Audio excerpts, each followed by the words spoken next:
Hello everybody, welcome back to Spirit Sports. I am your host Evan, and the thing that started this channel off in pre-game notes is officially back.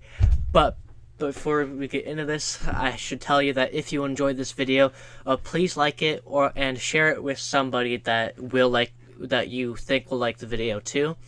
And if you want to see more videos from me or more videos like this, I have a playlist of it on my channel. And the best way to get to my channel consistently or ever is by subscribing. And if you have anything to say on this video, whether positive or negative, please just leave a comment below. And if you do, I will respond as fast as I can in the best way possible. And with that being said, let's get into today's pre-game notes. The Detroit Tigers have traveled to Los Angeles to face the reigning World Series champions and try to spoil their homecoming.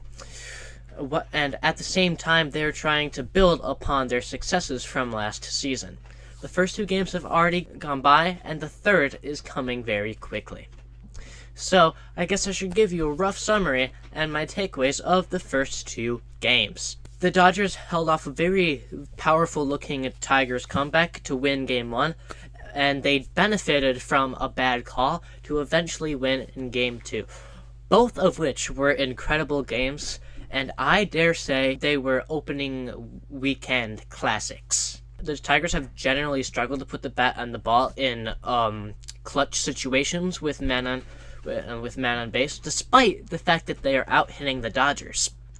There has been dominant pitching from both sides, with Snell, Brebbia, Treinen, and Canely, to just name a few.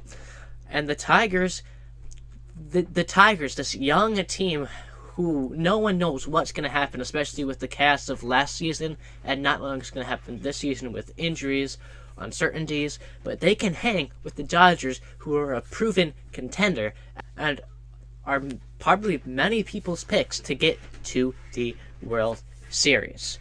And the Tigers are hanging with them like it's easy. Now, with that being said, what are the keys to success for these two teams tonight? Well, for the Dodgers, Roshi Sasaki needs to continue the dominance of the previous starters. Because the Tigers have a very star-studded lineup. In their lineup, they have people like Riley Green, Spencer Torkelson, Kerry Carpenter, Manuel Margot, just to name a few. And them alone can really start good things. And also they have Jake Rogers, who's very in between, but when he is on, and he can be one of the best hitters in the game when he is on. So if Roki Sasaki can continue what the previous starters have done, it will be huge in the Dodgers potentially winning this game. And another thing is everybody in the offensive lineup has to step up and get more hits, because they're getting out-hit by the Tigers so far, and that isn't necessary, and that isn't always a key to success. It's not always a key to failure, but you can't rely on that consistently and think that you are going to win. That's just the way it is.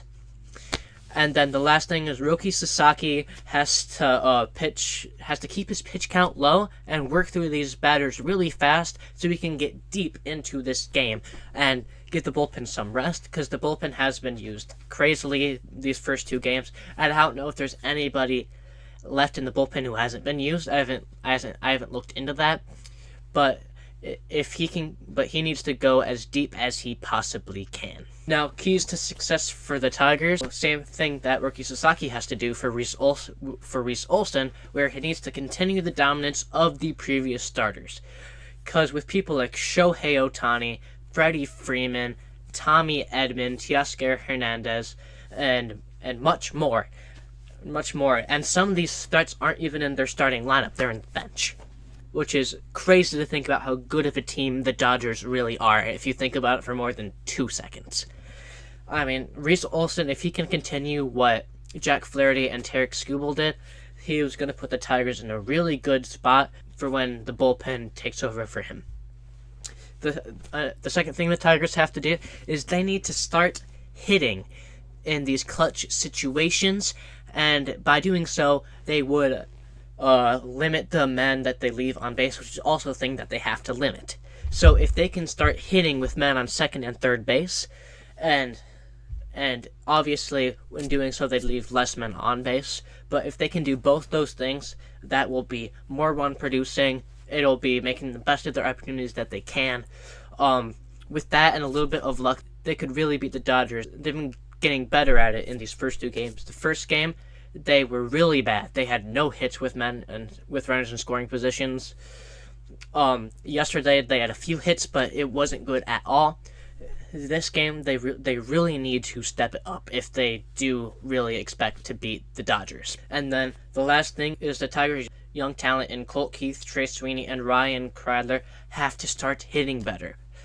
Colt Keith doesn't have a hit yet, and Trey Sweeney and Ryan have like one hit. These guys could be very important assets. We saw that in Colt Keith last year. Trey Sweeney wasn't the best hitter when he was up, but he's great defensively. Ryan Kreidler, he's been great defensively. I don't know how good he is hitting usually, but if these guys can step up, that'll help the Tigers tremendously, especially today and throughout the whole season, and it will be a big key to their success. Either the Tigers get their first win of the season, or the Dodgers will stay undefeated and gain even more power going to the rest of the season. Which team will prevail? We will just have to wait and see. Well, that is it for today's pre-game notes on Spirit Sports. I was your host, Evan, and if you enjoyed this video, please do give it a like and share it with somebody that you also think will enjoy it. If you want to see more videos like this one or more videos from me in general, there will be a playlist for it, and more, and subscribing to my channel would be the best way to get to that playlist and just get to my videos in general. Also, if you have anything to say at all, I do encourage you to leave a comment. Even if you don't have anything to say, if you have a question, anything, please do comment, and if you do, I will respond to you, which is a big bonus in commenting because that doesn't happen with a lot of creators. Also, Detroit Sports Weekly should return next week. I apologize for its absence. I have missed making it, but just life happens, and it should be back on Friday or Saturday. And that is it. As I said earlier, I will see you soon. Stay blessed.